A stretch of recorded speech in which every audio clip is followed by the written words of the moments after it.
O nosso próximo convidado, Arthur Solo, economista do Terraço Econômico, já repercutiu com o Arthur essas falas do Guedes. Bom dia, Arthur. Obrigada mais uma vez a você e a todo o time do Terraço Econômico sempre aqui com a gente. Bom dia. Obrigado, Paulo. É um prazer aqui estar junto. Bom dia, Marco. Todo mundo que acompanha o BMC News. Bom, eu queria falar com você esse assunto aí, bastante, falar um pouquinho, trazer isso para esse nosso cenário de política aí, algumas falas do Guedes destacadas, principalmente essa que ele acabou de falar sobre a CPMF digital, dizendo que é preciso encontrar uma forma de financiamento da desoneração da folha, e aí voltaria a falar realmente dessa contribuição sobre transações. Ele, mais uma vez, defendeu aí, insistiu nessa defesa da CPMF digital. Como que você avalia a frase aí, essa fala do nosso ministro?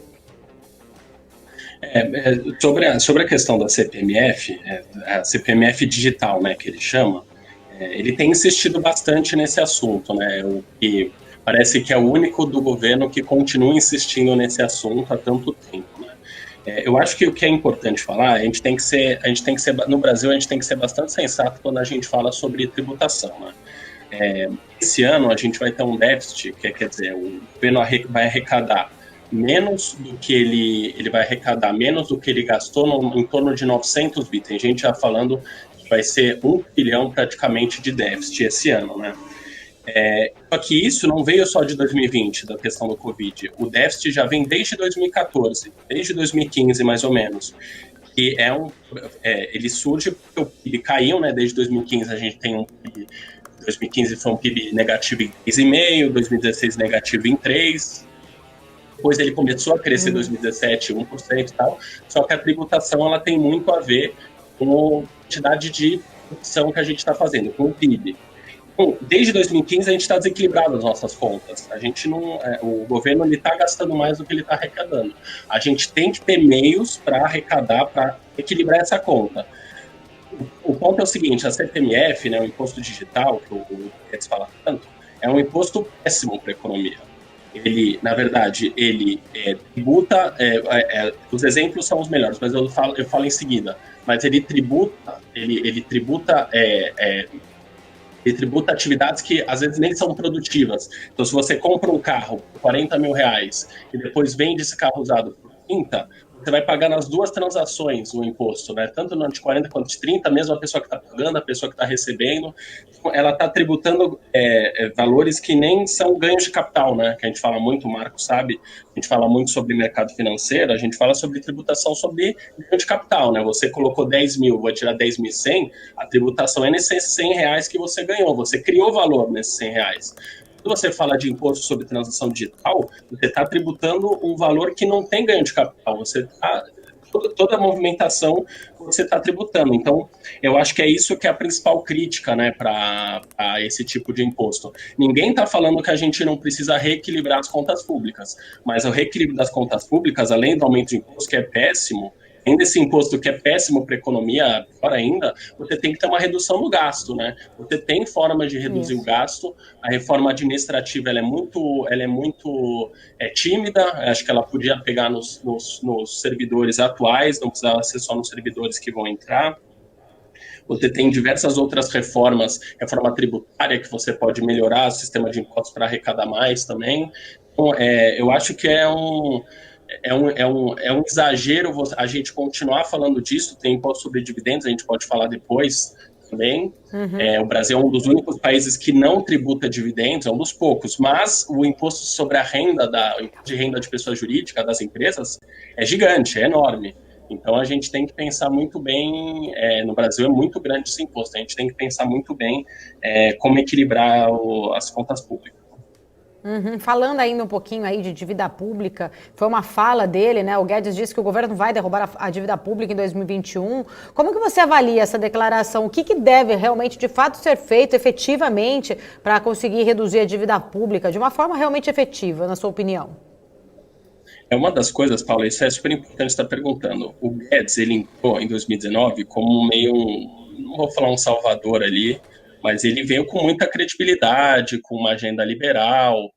E hoje, as coisas que ele fala nem faz barulho mais no mercado. Não faz mais barulho.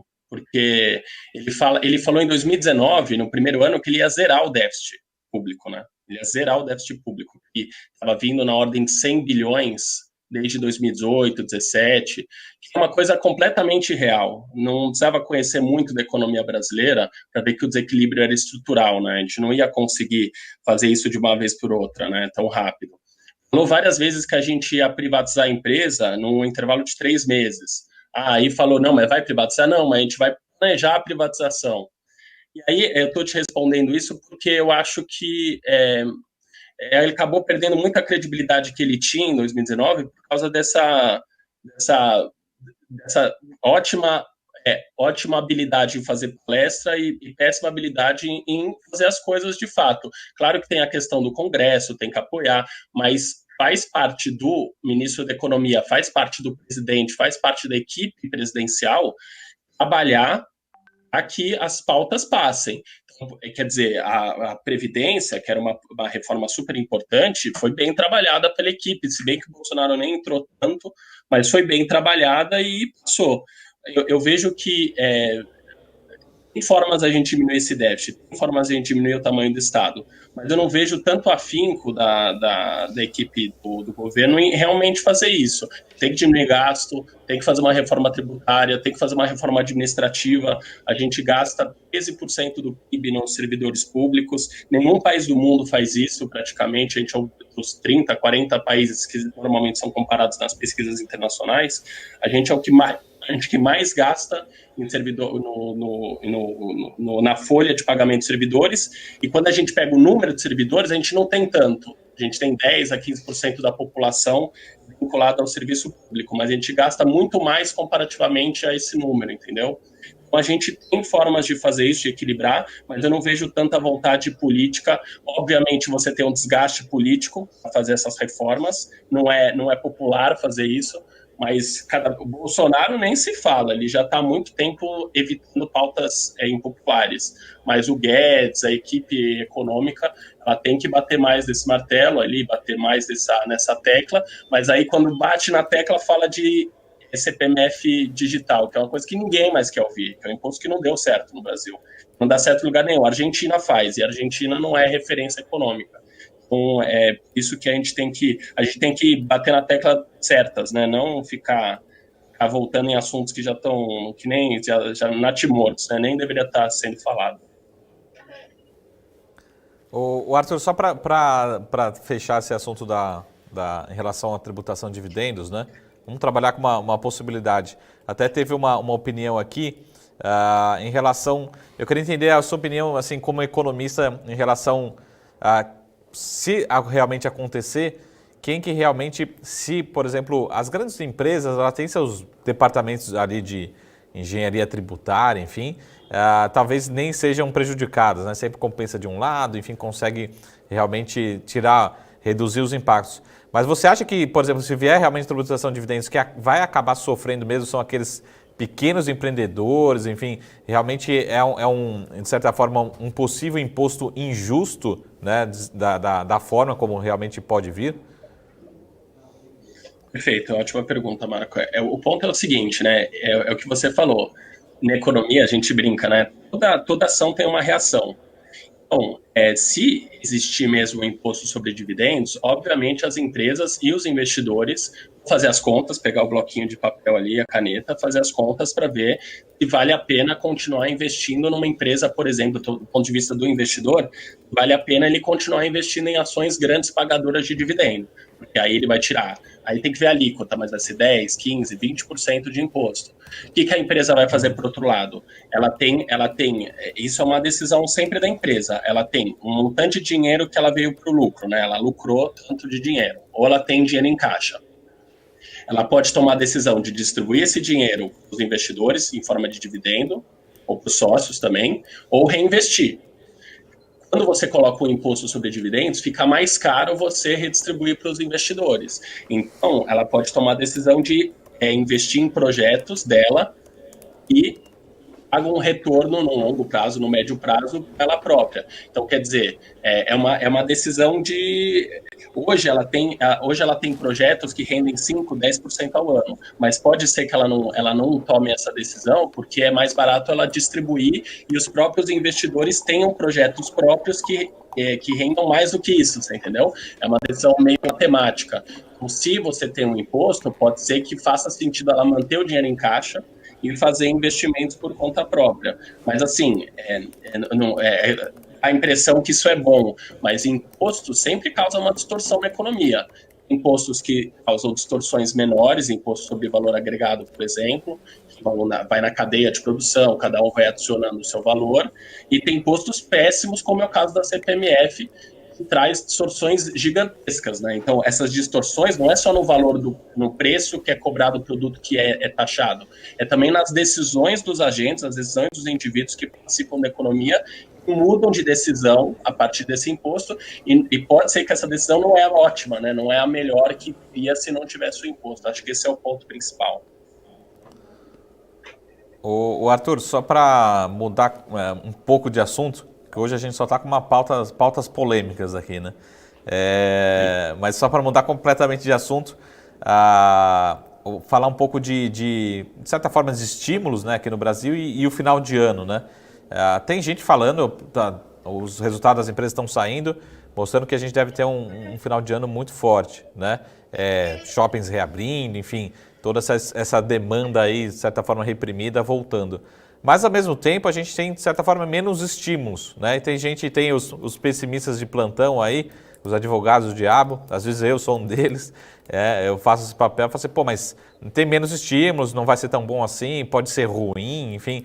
Como é que a gente está vendo, como é que você está vendo esse fechamento de ano aqui para o PIB, para a atividade econômica brasileira? Enfim, mais as notícias positivas tendem a sobressair, compensar, ou realmente terminou o estímulo, notícia ruim, enfim, como é que você está vendo o aquecimento da economia nesse final de ano, né? Eu acho, Marco, que na verdade a resposta se divide em duas partes, né? A primeira parte é uma notícia boa, então quer dizer, a gente tinha no começo da crise da pandemia, né, em abril, em maio, a gente tinha uma perspectiva do PIB brasileiro cair em 7%, 8%, quer dizer, uma retração da economia, uma diminuição da produção em 8%, um tombo que há muito... Eu não lembro na série histórica de 100 anos da gente ter visto um tombo desse tamanho na economia. Só que o que aconteceu? Com algumas medidas emergenciais ali, o auxílio emergencial, algumas outras medidas que foram tomadas, crédito para micro e pequena empresa para não demitir, a gente teve uma perspectiva agora, atual, de uma queda de 4% a 5%, quer dizer, metade do que estava previsto. Quer dizer, isso é bom, então, isso é um lado positivo aí do que a gente estava esperando para esse ano. Por outro lado, a gente tem uma expectativa de acabar o auxílio emergencial já no começo de janeiro.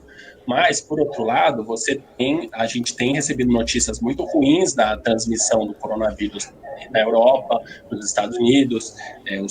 Os casos diários têm batido recordes, né? O nível que a gente está hoje de casos está muito maior do que em abril e maio, quando eclodiu a crise, né, na Europa, e depois veio para o Brasil, em março, né, na verdade.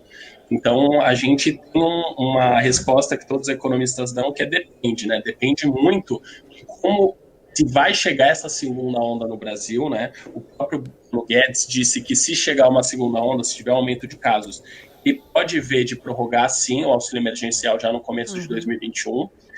Tem toda uma questão de onde vem esse dinheiro, né? Porque a dívida PIB do Brasil vai passar de 100%, né? Ela vai passar, a gente estava em 70% no começo do ano, vai passar a 100%, mais de 3 trilhões de dívida, aí, quase 4 trilhões de dívida pública.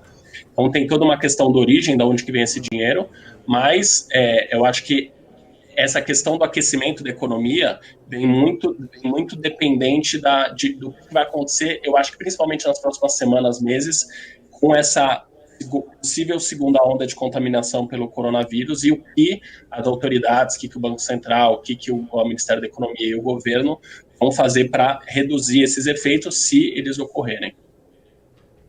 Arthur, pegando realmente esse gancho do que você acabou de falar da questão do Guedes, ele acabou de falar nessa fala que a gente está acompanhando dele agora, só atualizando rapidamente as pessoas que estão aqui, os nossos telespectadores que estão nos assistindo, ele fala exatamente isso agora, que a prorrogação do auxílio emergencial, se houver uma segunda de Covid, não é uma possibilidade, é uma certeza. Essa foi a fala do ministro Paulo Guedes exatamente agora. E falando um pouquinho já, você está falando sobre essa preocupação, claro, do Covid aí, a gente viu que aqui em São Paulo teve um aumento também muito grande ali nos hospitais particulares em casos de internação com o Covid-19. A gente sempre, toda vez que entra nesse assunto, fica naquela preocupação, será que passaremos também por uma segunda onda de Covid, assim como países da Europa, assim como também algumas cidades, estados lá nos Estados Unidos, como a gente falou agora pela manhã, de algumas medidas mais radicais, como Nova York, também ali fechando parte da economia a partir das 20 horas, das 22 horas, enfim. A gente fica muito com essa questão da segunda onda aí, será que o Brasil realmente deve passar por essa segunda onda ou não? Na sua opinião, esse caso aí, a gente pode levantar essa preocupação? Você acha que aqui podemos levar em conta que o Brasil ainda realmente tem ali um trabalho a se fazer nessa contenção aí do Covid-19? Qual que é a sua visão em relação a isso?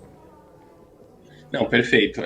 Na verdade, em relação ao Covid, eu acho que é importante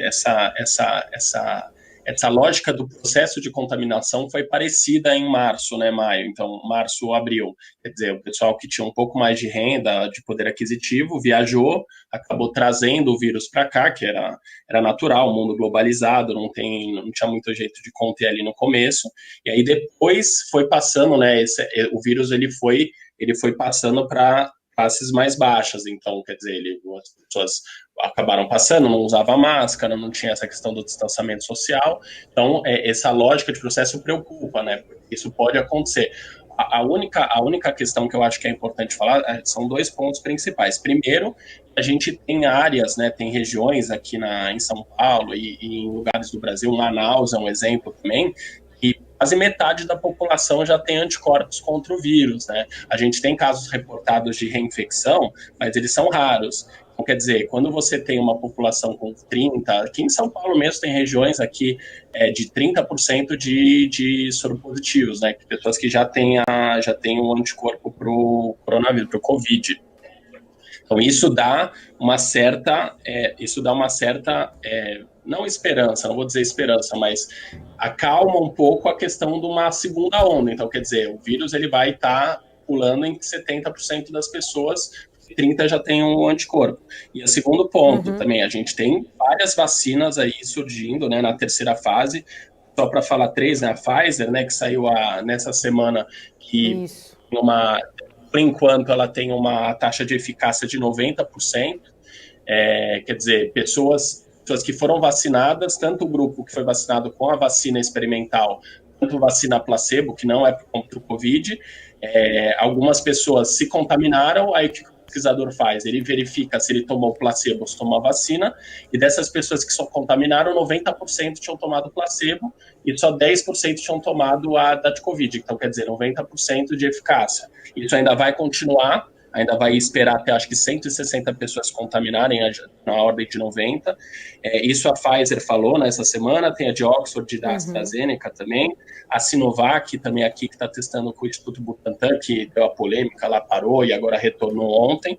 Então a gente tem uma certa esperança para o ano que vem, porque podem ter vacinas aí no primeiro ou no máximo no segundo trimestre. Eu acho que no primeiro trimestre aprovadas, vai ter toda a questão de vacinação, calendário para os públicos que são de risco, médicos, pessoal da saúde também, pessoal idoso, né, que tem mais risco de contrair a forma mais severa, mais grave da doença, mas eu acho que o que a gente tem que ponderar é que a gente não está tão despreparado como a gente esteve em março, abril, que a gente não conhecia a doença, não conhecia as formas de tratamento melhoraram muito, não existe cura para o Covid, mas os médicos, os enfermeiros descobriram formas para diminuir a chance de chegar na fase grave. Quando chega na fase grave, formas de você evitar a morte. Então, assim, é só ver a quantidade de pessoas que estão se contaminando e a quantidade de mortes hoje. A proporção caiu. Então, obviamente, isso não é isso não é condição suficiente para a gente abaixar a guarda, a gente tem que tomar todos os cuidados, mas a gente tem um cenário melhor do que a gente tinha em março, abril, e apesar disso, isso afeta a economia, não tem muito jeito. Reforçando aqui mais uma fala que ele disse durante esse evento, segundo o Guedes, abre aspas, se houver a segunda onda de Covid, o Brasil vai reagir como reagiu da primeira vez, vamos ter que criar um estado de calamidade pública, ao invés de gastarmos 10% do PIB, talvez gastemos 4%, essa foi a fala do ministro Paulo Guedes nesse evento que ele participa agora, nesse momento, e a gente está acompanhando ele aqui. Arthur, você falou aí, tocou no ponto da vacina da Pfizer, essa notícia dessa semana animou bastante o mercado, você falou também de outros pontos aí de vacinação que a gente tem falado também ao longo dessa semana aqui. Na sua opinião, com uma possível vacina aí sendo disponibilizada, a gente não sabe quando ainda, mas já sabe que estamos mais próximos ali, o caminho talvez seja um pouquinho agora, um pouco mais próximo dessa disponibilidade da vacina, enfim, talvez para o começo do ano que vem, a gente ainda não tem essa data, mas a gente está mais esperançosos com isso. No seu ponto de vista, quais setores da economia que eles poderão reagir positivamente de uma forma mais rápida com essas notícias das vacinas? Perfeito. Na segunda-feira, que foi o dia que o comunicado da Pfizer, né, saiu, as principais ações que reagiram foram as aéreas, né, turismo também, né, a Disney foi super bem naquele dia. São ações que foram as mais prejudicadas, CVC também, né, de turismo. Então, são as ações que foram mais prejudicadas quando eclodiu a crise, né, quando apareceu o vírus e chegou muito forte nos países, né. Então, eu acho que elas são normalmente as empresas que vão, os setores, segmentos que vão mais reagir, principalmente turismo, né, tudo que está relacionado com o turismo. Mas uma coisa que é bastante importante, você falou sobre quando elas vão ser disponibilizadas as vacinas, né? Uma coisa que é importante, a gente tem todo esse movimento, né, que duvida da eficácia das vacinas, anti-vacina, não, fala que não tem que ser obrigatório, mas um ponto que é muito importante a gente sempre ressaltar é que a vacina ela tem que ser muito segura, ela tem que ser muito segura, ela não pode dar praticamente nenhum efeito colateral. Em um intervalo muito pouco tempo, em 6 meses, a gente vai vacinar, às vezes, 500 milhões de pessoas, 1 bilhão de pessoas no mundo. Então, a gente sempre tem que ver qual que é o índice de mortalidade, o índice de a transmissão do vírus sem a vacina, né? E como que se você tem uma vacina ali que ela dá muito efeito colateral, às vezes é pior você fazer isso porque você vai ter uma quantidade de pessoas que vai precisar de, sei lá, hospitalização. Não é o caso, entendeu? Não é o caso. Mas essa preocupação, ela é sempre válida para você ter uma vacina muito mais segura do que eficaz. Se você tiver uma vacina que é eficaz em 70% dos casos, 80% dos casos, já é bom, porque 20% ainda vai pegar, mas você tem ali 80% das pessoas que estão imunes ao vírus. A da gripe, por exemplo, a da gripe, se eu não me engano, é de 60% eficácia. E a própria Anvisa, o CDC, o americano, que é a Anvisa americana, fala que se fosse acima de 50% e segura, né, com poucos efeitos colaterais, já teria aprovação da vacina para utilizar no público. Eu acho que, Paulo, isso é importante. Muitas vezes a gente fala assim, os movimentos anti-vacina e tudo. É claro que é importante o governo, o Estado conscientizar sobre a importância. Ninguém tem dúvida da evolução que a gente teve com as vacinas, calendário infantil, doenças erradicadas, poliomielite erradicada esse ano na África. Então a gente não tem dúvida sobre a eficácia e a importância das vacinas. Só que, por outro lado, como a gente está numa pandemia e todo mundo está esperando a vacina, mais do que nunca, essa vacina tem que ser muito segura e com poucos efeitos colaterais, porque a gente vai vacinar, em um período muito curto de tempo, uma grande quantidade de pessoas. Acho que esse ponto é super importante. Tá ótimo, Arthur. Mais uma vez a gente agradece. Sempre muito bom falar com você, ouvir suas explicações. Você, todos os meninos aí do Terraço, o Caio, o Vitor, sempre atentos aqui, trazendo grandes conhecimentos aqui pra gente, pro nosso público. Obrigada mais uma vez. Tenha um ótimo dia. Obrigado, eu que agradeço a oportunidade, bom trabalho para vocês. Um abraço.